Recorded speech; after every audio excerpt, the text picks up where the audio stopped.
Hey, this is Ina, in with you in the fight back. And today I want to talk about more about the mass line, one of the central components of Maoism, and really an experience I had about how that doesn't shows a misapplication of that mass line, and that dealt with a labor student immigrant study forum I was involved in, sponsored by the Freedom Road Socialist Organization Left Foundation. Now, the mass line is again one of the central components of communism, Maoism, and it deals with from the masses to the masses. This is essentially whereby the ideas, the unsystemic, maybe incoherent ideas of the masses are refined through further study and reflection of activists and then propagated back to the masses, explained to them patiently, humbly, and respectfully until the masses adopt them as their own and act upon them. And this whole process of learning from the masses is done constantly. It's a theory and practice that keeps going back and forth. And this is also tied to the idea that Marxism isn't just a theory, it's also about changing the world. It's about blazing the way for a socialist and communist emancipatory alternative. And furthermore, Marxism is very much tied to a proletariat class line. We take a firm stand on the side of the workers and the oppressed of the world. And that being said, in 2008, I was involved with a labor student immigrant study forum, sponsored by Freedom Road. One of the monitors was from there. And there were about 15 of us. Some were students, some were native-born U.S. workers, and some were immigrants.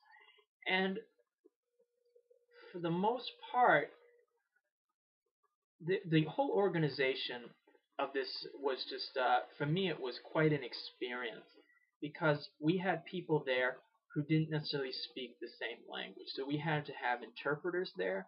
We had to have our materials translated back and forth, whether it's from English to Spanish or vice versa. And we also had the fact that everyone's schedules were so disparate that just meeting once a week, as we did for about several months, took a great deal of logistical footwork, as it were, just to get that to work. And there's also the fact that it may take a while for each person to say their respective point and for it to be translated for others to hear. But this was all done rather respectfully, and it was also done, for the most part, giving a fair hearing to what people were saying. And that was a very positive experience. But there will be some qualifications this momentarily. Some of what we talked about where it was basically political economy. So we did the labor theory of value, wages, inequality. We spoke of neoliberalism, immigration, and hegemony. These were the major topics that we discussed. You need to see a little more elaboration on these points. There's a link to a blog post about this below. But this whole labor student immigrant study was not done in the principles of the mass line. And here's why. When we would talk about, say, wages or hegemony or whatnot, the question of alternatives comes up. Well, what do we do? What should we do politically? And some would pose the question, well, we should support the Democrats, the so-called progressive liberal party, the so-called party of the working class. Well, myself and several others would say, well, the Democrats are a capitalist party. They're not on our side. They're with the rich and the powerful. And for the Freedom Road socialist monitors, those who were moderating the discussion would often say, yes, that's true. They are a capitalist party. It would be a tacit admission of this, and then it would be shunted aside with, but they give us some crumbs, and they kind of reform. They're going to help us reform, so we should support them because the enemy is so bad.